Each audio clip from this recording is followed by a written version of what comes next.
Metre की जगह हमने लिखा 100 सेंटीमीटर, ये ध्यान रखें। अब क्योंकि यहाँ पे स्क्वायर है तो यहाँ पर भी स्क्वायर होगा। फर्स्ट क्वेश्चन है, the acceleration due to gravity is 9.8 metre पर second square. Acceleration due to gravity को आप स्मॉल जी से डिनोट करते हैं और इसकी वैल्यू जनरली ली जाती है 9.8 मीटर पर सेकंड स्क्वायर।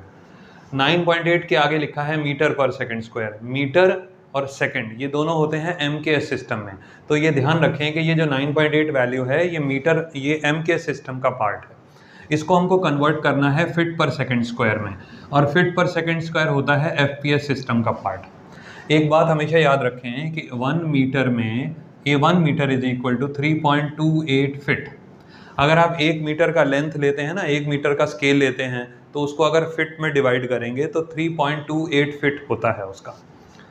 अब यहाँ पर 9.8 मीटर पर सेकंड स्क्वायर को जब आपने फिट में कवर करना है, कन्वर्ट किस में करना है, मीटर को फिट में। सेकंड तो ऐसा ही रहेगा, कोई उसमें फ़र्क नहीं है, दोनों में सेकंड सेकंड ही है, तो सेकंड को छोड़ देंगे।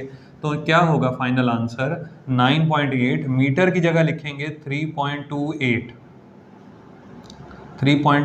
फिट, और पर सेकंड स्क्वायर ऐसी रहेगा। ठीक है, ये ध्यान रखें।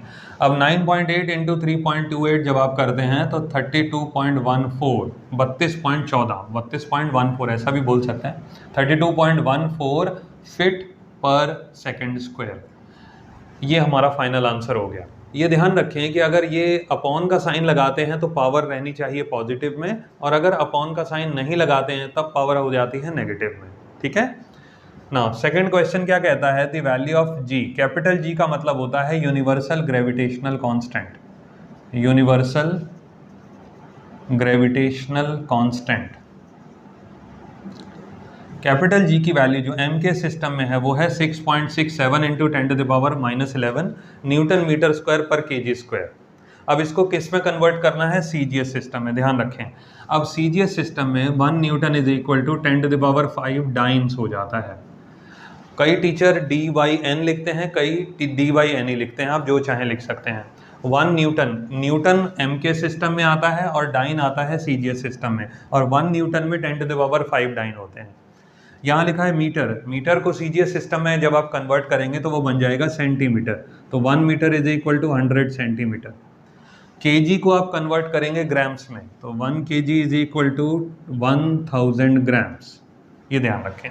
तो फाइनली आपको करना क्या है, 6.67 इंटू 10⁻⁻11 ऐसे ही छोड़ देना है। न्यूटन की जगह हमने लिखा 10⁵ डाइन, मीटर की जगह हमने लिखा 100 सेंटीमीटर। ये ध्यान रखें, अब क्योंकि यहाँ पे स्क्वायर है तो यहाँ पर भी स्क्वायर होगा। ठीक है, तो सेंटीमीटर स्क्वायर पर, यानी कि अपॉन, ये वाला जो पोर्शन है ना इसको बोलते हैं पर बोलते हैं या अपॉन बोलते हैं। यहाँ पर आपको लिखा है kg स्क्वायर, kg की जगह आपने कर देना है ग्राम, और 1 kg में कितने ग्राम होते हैं, 1000। अब क्योंकि यहाँ पावर 2 है तो यहाँ पर भी 2 लिखा जाएगा और ग्राम का स्क्वायर ये आ जाएगा हमारा। अब आप देखें, थोड़ा सा ध्यान दें, ये 10⁵ है, यहाँ पे 2 0 हैं, 100 का स्क्वायर करेंगे तो 10⁴ बन जाएगा।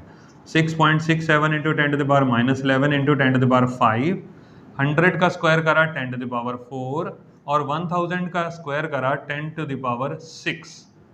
ठीक है, ये ध्यान रखें, 10⁶, ये बन गया डाइन सेंटीमीटर स्क्वायर पर ग्राम स्क्वायर। अब फाइनली इसको सॉल्व कर लीजिए। 5 + 4 हो गया 9, 5 और 4 9, और नीचे है 6, 9 - 6 10⁻ हो गया 3। अब यहाँ पे लिखा है -11, यहाँ हो गया 10⁻3, -11 और 3 हो गया -8। तो CGS सिस्टम में आपकी वैल्यू बनी 6.67 इंटू 10⁻⁻8, और यूनिट रहा डाइन सेंटीमीटर स्क्वायर पर ग्राम स्क्वायर। ये दोनों क्वेश्चंस में हमने सिंपल कन्वर्जन करा है एक सिस्टम से दूसरे सिस्टम में। आई होप आपको ये दोनों क्वेश्चन समझ आ। क्वेश्चन है, which of the following quantities can be classified as, which of the following given quantities. कुछ हमको क्वांटिटीज गिवन है, लगभग आप ये देख सकते हैं, mass, time, force, speed, velocity, acceleration, pressure, displacement और वर्क। इतनी क्वांटिटीज हमको गिवन है, और हमको आइडेंटिफाई करना है कि इन क्वांटिटीज में से कौन सी क्वांटिटी इन 4 कैटेगरीज में फिट बैठती है। मतलब कि कौन सी ऐसी क्वांटिटी है जो बेस भी है और स्केलर भी है, कौन सी ऐसी क्वांटिटी है जो बेस और वेक्टर दोनों कंडीशंस को फुलफिल करती है, कौन सी ऐसी क्वांटिटी है जो डिराइव्ड भी है और स्केलर भी है साथ में? कौन सी ऐसी क्वांटिटी है जो डिराइव्ड भी है, वेक्टर भी है? जनरली क्या होता है कि स्केलर क्वांटिटीज वो होती हैं जिनके साथ सिर्फ मैग्नीट्यूड एसोसिएटेड होता है, अगर शॉर्ट में लिखा जाए ओनली मैग्नीट्यूड। और वेक्टर क्वांटिटीज वो होती हैं जिनके साथ मैग्नीट्यूड प्लस डायरेक्शन दोनों होता है। डिराइव्ड और बेस क्वांटिटीज को रिलेट करने के लिए एक बड़ा अच्छा तरीका है, जिन क्वांटिटीज के अंदर अलग अलग दूसरी क्वांटिटीज इन्वॉल्व हो रही हों, जैसे कि एग्जांपल लेता हूं मैं, फोर्स का अगर आप फॉर्मूला लिखते हैं तो force is equal to mass into acceleration. अब आप देखिए इसमें मास भी इन्वॉल्व हो गया, इसमें एक्सेलरेशन भी इन्वॉल्व हो गया। एक क्वांटिटी के अंदर दो क्वांटिटीज इन्वॉल्व हो गई। अगर एक्सेलरेशन को आप फर्दर डिवाइड करते हैं तो फोर्स का फॉर्मूला बन जाता है मास इनटू एक्सेलरेशन की जगह हमने लिखा वेलोसिटी अपॉन टाइम। तो सही मायने में देखा जाए तो फोर्स के अंदर तीन क्वांटिटीज इन्वॉल्व हो गई, मास, वेलोसिटी और टाइम। वेलोसिटी को भी आप फर्दर डिवाइड कर सकते हैं। तो मेरा ये समझाने का मतलब है कि अगर किसी क्वांटिटी को डिवाइड जब आप करेंगे, उसको बाइफरकेट जब आप करेंगे, तो उसके अंदर मल्टीपल क्वांटिटीज इन्वॉल्व हो जाती हैं। यानी कि अगर कोई एक क्वांटिटीज काफ़ी सारी क्वांटिटीज़ के ऊपर डिपेंड करता है तो that quantity is known as a derived quantity. ये ध्यान रखिए। बेस क्वांटिटी की अगर हम बात करें या इसका मीनिंग समझें तो बेस क्वांटिटी का मतलब होता है वो क्वांटिटी जो अपने आप में इन्वॉल्व है, केवल जो अपने आप में सफिशिएंट है, जैसे कि मास, जैसे कि लेंथ, जैसे कि टाइम। ये कुछ एग्जांपल्स मैंने आपको दिए। टाइम को और ज़्यादा इलेबोरेट करने की ज़रूरत नहीं है, लेंथ को और ज़्यादा इलेबोरेट करने की ज़रूरत नहीं, डिवाइड आप नहीं कर सकते इसको। हाँ, इसमें कन्फ्यूज़न नहीं होना चाहिए कि किलोमीटर को हम मीटर में लिख सकते हैं, 1 kilometre is equal to 1000 metre, वो यूनिट क्लासिफिकेशन है तो मीटर भी एक लेंथ और किलोमीटर भी एक लेंथ, तो लेंथ को आप और फर्दर तो डिवाइड नहीं कर रहे हैं ना किसी दूसरे यूनिट में। तो ये हो गई बेस क्वांटिटी। और जिन क्वांटिटीज़ को आप फर्दर काफ़ी सारी क्वांटिटीज़ में डिवाइड कर सकते हैं तो that is known as derived quantity. ठीक है। स्केलर क्वांटिटी का मतलब सिर्फ मैग्नीट्यूड होना चाहिए, वेक्टर क्वांटिटी में मैग्नीट्यूड प्लस डायरेक्शन दोनों होना चाहिए, बेस क्वांटिटी अपने आप में सफिशिएंट होता है और डिराइव्ड क्वांटिटी को फर्दर आप दूसरी क्वांटिटीज़ के अंदर डिवाइड कर सकते हैं। बस इन सारी गिवन क्वांटिटीज़ में से आप आइडेंटिफाई कर लीजिए कि कौन सी क्वांटिटी के साथ डायरेक्शन है तो वो वेक्टर बन गया, कौन सी क्वांटिटी के साथ डायरेक्शन नहीं है तो वो स्केलर बन गया। अब यहाँ पर आप देखिए, टाइम स्केलर क्वांटिटी है, इसके साथ डायरेक्शन की ज़रूरत नहीं है। मास स्केलर क्वांटिटी है, इसके साथ भी डायरेक्शन की ज़रूरत नहीं है। स्पीड एक स्केलर क्वांटिटी है, इसके साथ भी डायरेक्शन की ज़रूरत नहीं है। प्रेशर भी एक स्केलर क्वांटिटी है। अब यहाँ पर एक डाउट आपको आ सकता है, प्रेशर के साथ डायरेक्शन होता है, डायरेक्शन होने के बावजूद ये स्केलर है। उसका एक रीज़न शॉर्ट में मैं आपको बताता हूँ। प्रेशर के मल्टीपल डायरेक्शंस होते हैं, मल्टीपल डायरेक्शंस, और वेक्टर क्वांटिटी का लॉ ये कहता है कि एक क्वांटिटी का सिर्फ एक ही डायरेक्शन होना चाहिए, तभी वो वेक्टर क्वांटिटी है। अब प्रेशर के मल्टीपल डायरेक्शंस हो गए, इधर भी हो गया, इस साइड भी हो गया, आगे भी हो गया, पीछे भी हो गया, नीचे भी हो गया। अगर आप किसी मैट्रेस का मतलब गद्दा, अगर आप किसी गद्दे के ऊपर खड़े हो जाते हैं तो आप देखते हैं कि गद्दा दब रहा है। गद्दा दबता है, इसका मतलब आप प्रेशर अप्लाई कर रहे हैं, और प्रेशर जो आप अप्लाई कर रहे हैं वो मल्टीपल दिशाओं में, बहुत सारी दिशाओं में जा रहा होता है। अब क्योंकि बहुत सारे डायरेक्शन हो गए इसलिए वो वेक्टर क्वांटिटी के लॉ के हिसाब से मान्य नहीं है। ये याद रखिएगा, pressure is not considered as vector quantity because it has multiple directions. अब प्रेशर भी एक स्केलर क्वांटिटी हो गया और वर्क ये भी एक स्केलर क्वांटिटी है। तो अगर हम क्लासिफिकेशन करना चाहते हैं कि कौन सी क्वांटिटी स्केलर है, देखिए ये देखिए, स्केलर के दो हमको क्लास दे रखे हैं, base and scalar, derived and scalar. पहले तो ये डिस्कस कर लिया हमने कि कौन सी क्वांटिटी स्केलर है।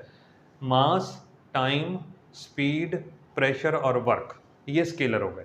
अब इसमें हम पता लगाते हैं कि कौन सी क्वांटिटी बेस है, कौन सी क्वांटिटी बेसिक लेवल पे आएगी, कौन सी क्वांटिटी डिराइव्ड लेवल पे आएगी। देखिए, मास को आप फर्दर डिवाइड नहीं कर सकते तो ये बेस क्वांटिटी हो गई। टाइम को आप फर्दर डिवाइड नहीं कर सकते, ये भी बेस क्वांटिटी हो गई। स्पीड को आप फर्दर डिवाइड कर सकते हैं, स्पीड का मतलब डिस्टेंस अपॉन टाइम, इसको डिवाइड कर सकते हैं तो इसका मतलब ये हो गई डिराइव्ड क्वांटिटी। प्रेशर को आप डिवाइड कर सकते हैं, pressure is equal to force upon area.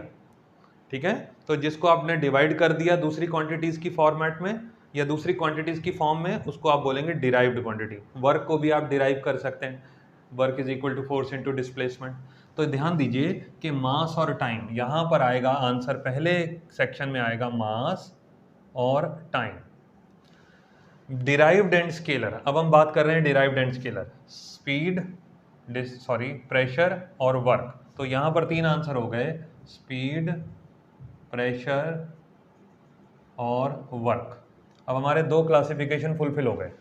अब हम बात करते हैं वेक्टर क्वांटिटी की। वेक्टर जो बैलेंस क्वांटिटी बची जितनी भी, फोर्स, वेलोसिटी, एक्सेलरेशन और डिस्प्लेसमेंट, ये वेक्टर क्वांटिटी हो गई। और वेक्टर क्वांटिटी में अब आप आइडेंटिफाई कर सकते हैं कि कौन सी क्वांटिटी को डिवाइड नहीं किया जा सकता। ये देखिए डिस्प्लेसमेंट, इसको आप फर्दर डिवाइड नहीं कर सकते क्योंकि displacement is a kind of length. ठीक है, जैसे मैंने यहाँ पर बताया था मास, लेंथ और टाइम बेसिक यूनिट्स होती हैं। Displacement is a kind of length, तो लेंथ को आप डिवाइड नहीं कर सकते। एक्सेलरेशन को आप डिवाइड कर सकते हैं वेलोसिटी अपॉन टाइम, वेलोसिटी को आप डिवाइड कर सकते हैं डिस्प्लेसमेंट अपॉन टाइम, फोर्स को आप डिवाइड कर सकते हैं मास इनटू एक्सेलरेशन। तो ये 3 क्वांटिटीज, फोर्स, वेलोसिटी और एक्सेलरेशन, ये हो गई आपकी derived and vector. Force, velocity and acceleration, और रह गया आपका यहाँ पर डिस्प्लेसमेंट, बेस एंड वेक्टर। ये क्वेश्चन को एक बार आप अच्छे से समझ लीजिए, एक बार दोहरा लीजिए। आई होप आपको ये चीज़ क्लियर हो गई हो। विच of the following quantity is unitless. Unitless का मतलब होता है जिसकी कोई यूनिट ना हो, कोई ऐसी क्वांटिटी जिसकी कोई यूनिट ना हो। एग्जाम्पल के तौर पे पाई। अब देखिए पाई की वैल्यू आप क्या यूज़ करते हैं, 22/7। अब इसके आगे कोई यूनिट तो लिखते नहीं है, और जिस क्वांटिटी के आगे आप यूनिट नहीं लिखते हैं वो हो गई यूनिटलेस क्वांटिटी।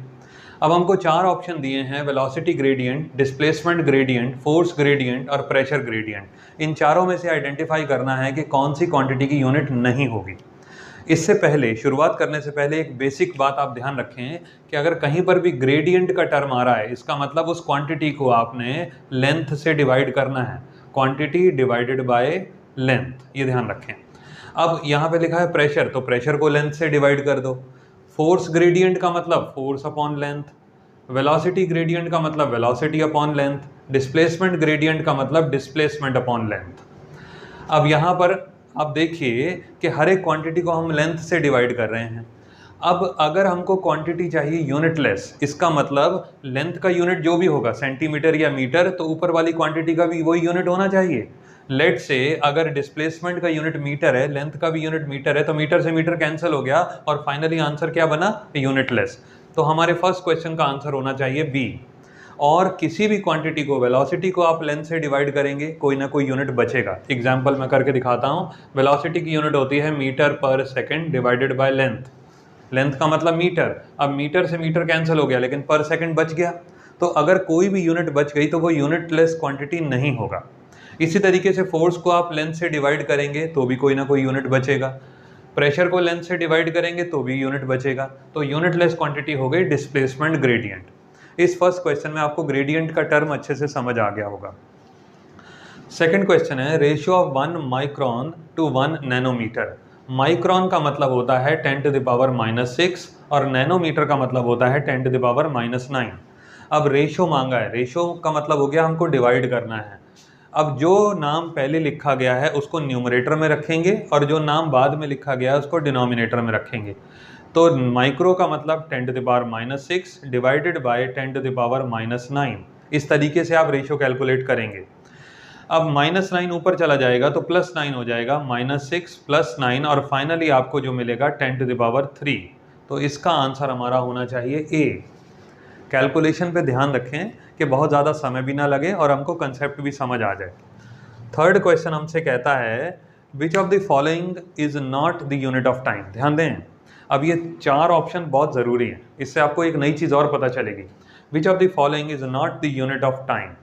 कौन चारों में? ए है माइक्रो सेकेंड, बी है पैरालैक्टिक सेकेंड, थर्ड है लीप ईयर और फोर्थ है मंथ। अब मैं आपको एक बात बताता हूँ ज़रा, देखिए ये लिखा है सेकेंड, टाइम का यूनिट है, सेकेंड टाइम का यूनिट है, ईयर टाइम का यूनिट है और मंथ टाइम का यूनिट है। तो नाम से तो चारों ये लगेंगे कि ये टाइम की यूनिट है, लेकिन हमसे पूछ रहा है कि इनमें से एक क्वांटिटी ऐसी है जो टाइम को रिप्रेजेंट नहीं करती है, वो हमको बतानी है। देखिए माइक्रो सेकंड का मतलब 10⁻⁻6 second. Micro second means 10⁻⁻6 second. इसका मतलब ये टाइम हो गया, तो ये ऑप्शन तो नहीं चलेगा। अब थर्ड ऑप्शन पे आता हूँ, लीप ईयर। ध्यान दीजिएगा, लीप ईयर, पैरेलैक्टिक सेकंड बाद में बताऊंगा। थर्ड ऑप्शन आता है लीप ईयर। लीप ईयर का मतलब 366 डेज, 4 साल के बाद जो साल आता है, चौथा साल जो होता है एवरी फोर्थ ईयर, वो लीप ईयर होता है, आप जानते हैं, जिसमें फरवरी में 29 डेज होते हैं, टोटल ओवरऑल ईयर में 366 डेज हो गया। तो leap year is a unit of time, क्योंकि एक पूरा साल का मतलब हो गया समय, time. Lunar month, lunar month का मतलब होता है एक फुल मून से लेकर के दूसरे फुल मून तक का डिस्टेंस, तक का टाइम, सॉरी। एक फुल मून, एक बार आपने फुल मून देखा, पूरा चांद देखा, दोबारा जब आप फुल मून देखेंगे तो उसके बीच में, दोनों फुल मून के बीच में जो भी समय लगेगा, that is known as lunar month. और जनरली ये होता है 29 डेज एंड 12 आवर्स, और साथ में शायद मिनट्स होते हैं 44 मिनट्स। थोड़ा सा बदल भी सकता है, ये वेरी कर सकता है, लेकिन लगभग 29 दिन 12 घंटे और 44 मिनट, लगभग इतने समय का होता है ल्यूनर मंथ। अब 3 ऑप्शन तो कैंसिल हो गए, ल्यूनर मंथ कैंसिल हो गया, माइक्रो सेकंड कैंसिल हो गया, लीप ईयर कैंसिल हो गया, तो बचा क्या? Parallactic second. Parallactic second time का यूनिट नहीं है, ये ध्यान रखें। Parallactic second is the other name for parsec. मैं यहाँ पे लिख देता हूँ पारसेक। पैरेलैक्टिक सेकंड ना पारसेक का दूसरा नाम है, ऐसा बोल सकते हैं आप। और parsec is the largest unit of distance. तो पैरेलैक्टिक सेकंड से कंफ्यूज नहीं होना चाहिए। पैरेलैक्टिक सेकंड का मतलब हो गया पारसेक, और पारसेक माना largest unit of distance, not of time. सबसे पहली बात तो ये है कि यूनिट्स जैसे हम नॉर्मली समझते हैं कि सिर्फ एक क्वांटिटी है, उसका कोई यूनिट होना चाहिए, जैसे कि लेंथ है उसका यूनिट मीटर, टाइम है उसका यूनिट सेकंड, सिर्फ इतना सा ही कंसेप्ट नहीं है। यूनिट को मिनिमम ऑफ 5 कैटेगरीज में डिवाइड कर सकते हैं: base unit, derived unit, supplementary unit, practical unit और इम्प्रॉपर यूनिट। 5 कैटेगरीज हैं। क्वेश्चन जरूर मैच द फॉलोइंग का है, लेकिन इस क्वेश्चन में आपको बहुत अच्छे तरीके से यूनिट्स के बारे में समझ आ जाएगा। देखिए, जो बेस यूनिट्स होती हैं, इसका दूसरा नाम होता है फंडामेंटल यूनिट्स। फंडामेंटल क्वांटिटी का जो भी यूनिट होगा उसको फंडामेंटल यूनिट या बेस यूनिट बोलेंगे। फंडामेंटल क्वांटिटी जैसे मास, जैसे कि लेंथ, जैसे कि टाइम, सिंपल कंसेप्ट है। और भी एग्जांपल ले सकते हैं आप, करंट, टेम्परेचर, ये कुछ एग्जांपल्स हैं जो फंडामेंटल क्वांटिटीज का एग्जांपल माना जाता है। अब इनकी जो भी यूनिट होगी वो बेस यूनिट कहलाएगी। अब फंडामेंटल क्वांटिटी या फंडामेंटल यूनिट को समझने का एक आसान तरीका ये है कि जिसको फर्दर हम डिवाइड नहीं कर सकते हैं दूसरी यूनिट्स में। इसका एग्जांपल और डिराइव्ड फॉर्म में लेके चलता हूं तो आपको ज़्यादा डिटेल में समझ आएगा। देखिए, अब एक फंडामेंटल क्वांटिटी है, उसका यूनिट है बेस यूनिट। डिराइव्ड क्वांटिटी है, उसका यूनिट है डिराइव्ड यूनिट।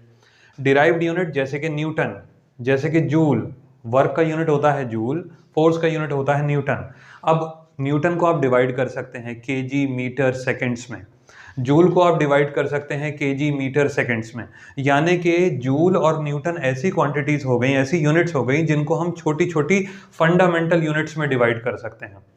तो सिंपल सरल शब्दों में ये बात समझ लेनी चाहिए कि जिन क्वांटिटीज को हम जिन यूनिट्स को हम दूसरी यूनिट्स में डिवाइड कर सकते हैं उनको तो बोलेंगे डिराइव्ड, और जिसको हम फर्दर दूसरी यूनिट में डिवाइड नहीं कर सकते उनको बोलेंगे बेस यूनिट। अब यहाँ पर बेस यूनिट का बड़ा अच्छा एग्जाम्पल है केजी। ये देखिए, अगर मैच द फॉलोइंग की बात करी जाए तो बेस यूनिट को आप केजी से मैच कर सकते हैं, ठीक है ना, क्योंकि केजी को आप दूसरी किसी यूनिट में डिवाइड नहीं कर सकते।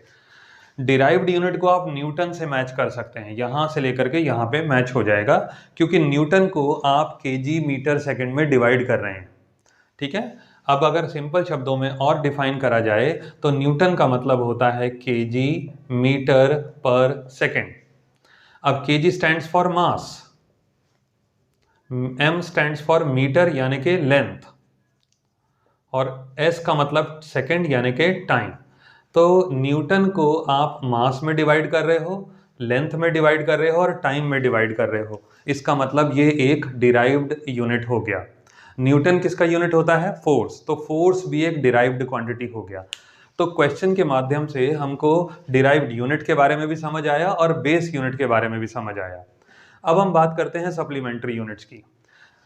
एसआई सिस्टम में एसआई सिस्टम या एमके सिस्टम की अगर आप बात करें तो बाकी सारी बेस यूनिट्स को हटा करके दो ऐसी यूनिट्स बनाई गई हैं जिनको सप्लीमेंट्री यूनिट्स बोलते हैं। एक को बोलते हैं रेडियन, दूसरे को बोलते हैं स्टेरेडियन। एक होता है एंगल के लिए, दूसरा होता है सॉलिड एंगल के लिए। अब यहाँ पर एक छोटी सी बात समझिए। मान लीजिए मैंने लिखा 25 और यहाँ पे लिखा 25 डिग्री, तो इसमें आप अच्छे तरीके से समझ रहे होंगे कि ये एक नंबर है और ये एक एंगल है। अब एंगल का फॉर्मूला होता है आर्क अपॉन रेडियस।